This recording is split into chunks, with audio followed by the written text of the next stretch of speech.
मात्र 2 बूंद ऐसे इस्तेमाल करें, इतना करने से आपके शरीर को बेहद लाभ मिलते हैं। क्या क्या और कैसे, चलिए आपको बताते हैं। उम्मीद करती हूँ आज की ये जानकारी आपको बेहद पसंद आएगी। नमस्कार, आप सभी का बहुत बहुत स्वागत है आज की इस वीडियो में। अगर आपको ये लगता है कि आपको कभी भी कैंसर ना हो, तो इसलिए सभी चाहते हैं कि कैंसर ना हो, तो इसके लिए ये 2 बूंदें आपको बहुत बहुत लाभ देती हैं। मुंह में किसी तरह का कोई फोड़ा, फुंसी या कोई छाला है बहुत लंबे समय से, आपको ऐसा लग रहा है शरीर में कोई गांठ है, या फिर आपके बॉडी में टॉक्सिन्स जमा है, लीवर किडनी को डिटॉक्स करना चाहते हैं, ब्लड की सप्लाई को इम्प्रूव करना चाहते हैं, हार्ट ब्लॉकेज को खोलना चाहते हैं, या फिर कैंसर से बचना चाहते हैं, तो ऐसे में ये 2 बूंदें आपको बेहद लाभ देती हैं। ये किस चीज़ की बूंदें हैं? ये है ल्यूकस एस्परा की बूंदें। ये पौधा आपको बहुत आसानी से किसी भी नर्सरी में मिल जाएगा। आप इसे आराम से अपने गमले में भी लगा सकते हैं। इसकी ताजी औषधि का इस्तेमाल आपको करना है। ल्यूकस एस्परा, जिसे द्रोण पुष्पी भी कहा जाता है, बहुत ही फायदेमंद पौधा है। इसका इस्तेमाल करने से शरीर को अलग अलग तरीके से लाभ मिलते हैं।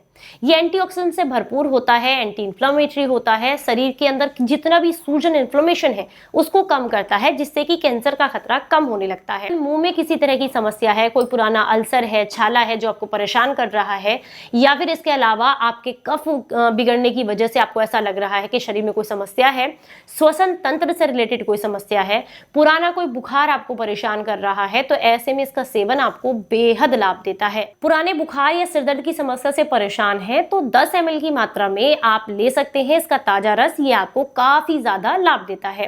या फिर इसकी पत्तियों का काढ़ा बना करके भी आप ले सकते हैं 15 से 20 ml की मात्रा में। ये भी आपको लाभ देता है। अगर खून की खराबी की वजह से शरीर में कोई एलर्जी हुई है, तो ऐसे में आपको 2 बूंद इस्तेमाल करना है। कैसे, वो वीडियो के एंड में बताऊंगी। एलर्जी में बहुत लाभ देगा। अगर बार बार छींकें आती रहती हैं, कफ बिगड़ा हुआ है, या शरीर में कोई गांठ है, आंतरिक कोई गांठ है, तो उसको घोलना चाहते हैं, तो उसके लिए भी ये आपको लाभ देता है। ये शरीर से सारे के सारे टॉक्सिन्स को बाहर निकालने में मदद करता है, रक्त की शोधन क्रिया करता है। तो अगर आपको ब्लड से रिलेटेड कोई भी समस्या है, जैसे कि एनीमिया की समस्या होना, लीवर में इन्फेक्शन होना, या फिर ब्लड में खराबी की वजह से, रक्त पित्त की समस्या की वजह से दांत, खाज, खुजली जैसी समस्याएं देखने के लिए मिलना, उसमें भी आपको ये बहुत ज्यादा लाभ देता है। शरीर की बाहरी गांठें हो या अंदर की, कैसी भी हो, अगर इसका कुछ दिनों तक प्रयोग किया जाए तो वो घुलने लगती हैं। इसके अलावा ये आपको पाइल्स की समस्या में भी लाभ देता है। बहुत लंबे समय से जॉइंट्स के पेन और इन्फ्लेमेशन से परेशान है, तो उसमें भी ये लाभ देता है। इवन आपके विजन को, आंखों की रोशनी को बढ़ाने में भी मदद करता है। तो कैसे इस्तेमाल करना है? आपको इसका पूरा पौधा लेना है। पूरे पौधे को अच्छे से पानी से धुल कर साफ कर लीजिए। बिल्कुल भी मिट्टी नहीं होनी चाहिए। एक पौधे को एक बार में इस्तेमाल करना है। खूब बढ़िया कूट छेद करके, आप कपड़ छन करके इसका रस निकाल लें। निकाल करके किसी कांच की शीशी में भर के फ्रिज में रख लें। जब तक खत्म नहीं होता तब तक आप इसका इस्तेमाल कर सकते हैं।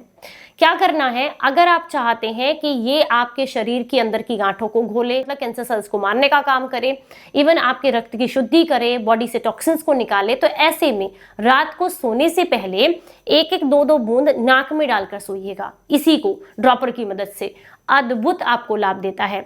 अगर आपको मुंह में, जीभ में, गले में कोई छाला है जो बार बार परेशान कर रहा है, जिसकी वजह से आपको ऐसा लगता है कि ये कैंसर की समस्या ना कर दे, तो ऐसे में इसे जीभ पर 1 या 2 बूंद डालें। इससे भी आपको बहुत लाभ मिलते हैं। कंटिन्यूअसली कुछ दिनों तक इसका प्रयोग करने से आपके शरीर को अद्भुत लाभ मिलते हैं।